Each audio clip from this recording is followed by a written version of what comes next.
All right, so I'm gonna take my white and just kind of, I've got a big brush and a small brush. What I'm gonna do is basically add the light around here, just where her cheeks are. And what I'm doing is really paying attention to shape. You guys have heard me really talk a lot about what is that shape you're really looking at. That really does help, you know, make sure that the likeness starts to look like the person is what they would say. And as I'm going through this, I'm really kind of just spotting areas of thinking about where the lights is at, thinking about the shape of each kind of fat pocket or muscle area. And as I go through this, and even just taking a little bit of the paint and just kind of dry brushing and going in this round circular motion starts to lighten everything. Now, the question always is it light enough? Because you can get lighter the next day, and because it's a Verdaccio or a Grisal, at the very end, you definitely could put straight white in certain areas.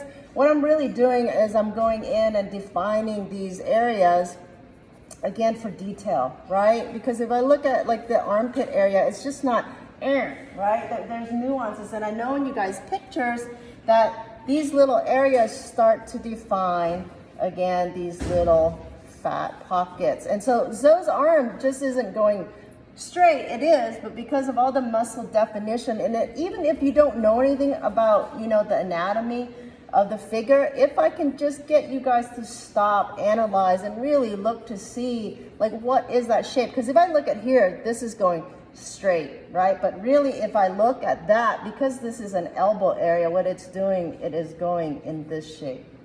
So those little things really matter, because if you guys don't put that on there, then it's gonna look like a kind of like a plastic. It's not gonna look real.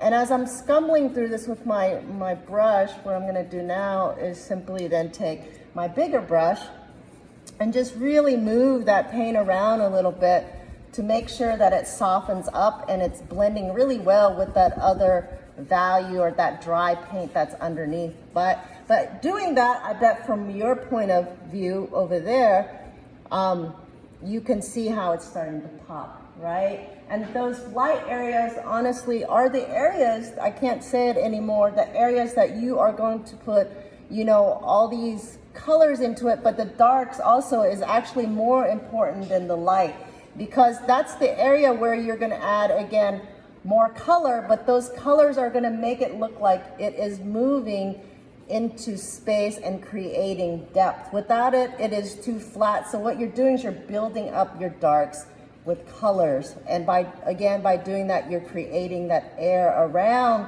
the form to create more depth in the painting. And if you've gone to any museums or even classical, you know, just seeing a classical painting, you will notice that how they build it up, and it looks so juicy and it looks so wet.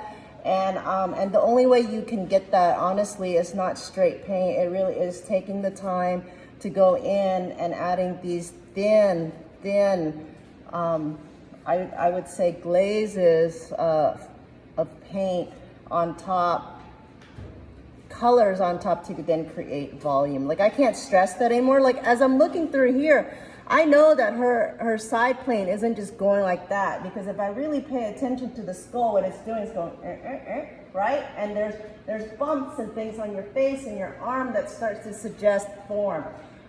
What you don't ever really want is just go, because if I really look at Zoe, it's going, do you see that? And that separates you from a new painter and to somebody who really starts to look at the anatomy, the skull, the bone structure to really define that form. Even in this area here, I was putting the polka dots on here and I quit one day, but really even me just taking a little bit of whatever I have here, and I know this area isn't as light, but I'm gonna go ahead and just push it a little bit more again. But right here, instead of just being one big plane of white, what it's doing, it's light here and light here, but there's a middle value in here.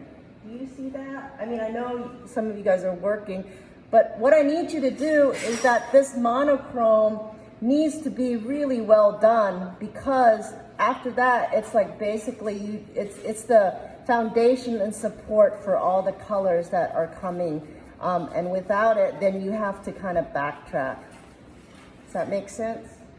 Okay, so by this dry brushing, and again, make sure that you're not putting it on like this. Make sure you use the side of your brush, and I would highly suggest you use the natural hair filbert to really blend, add again these really subtle undulation of the muscle and of the fat pockets that are in our skin tone.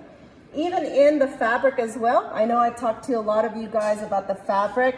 When there's a dark area, there's always a light area right next to it.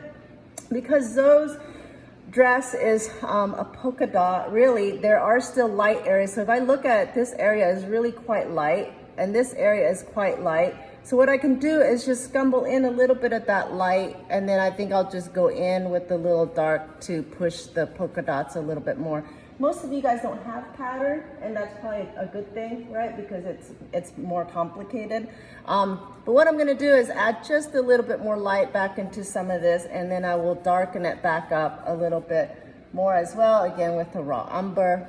But what I wanted to do was to suggest that there's a fold in this area. And then I'm gonna go in, and I'm gonna go in with my polka dots some more and define some of the dots on her dress. The same thing with the background. So if you look at it, she's actually got leaves on her face, and I went ahead and added where these shapes are, just as I was working on Nigel's tattoo on the arm of your girlfriend. I would go ahead and put the tattoo on there and soften it up, because, and shape by shape, because a tattoo is on, it sinks into your skin, right? It's not on top. So you don't want like to make a pattern on top.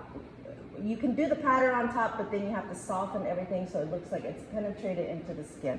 So for instance, if I look at Zoe's, and obviously this isn't a tattoo, but I'm still gonna go in and I'm gonna define some of these lighter areas for, you know, the foliage and things like that, the ginkgo leaves that are flying around all over her face.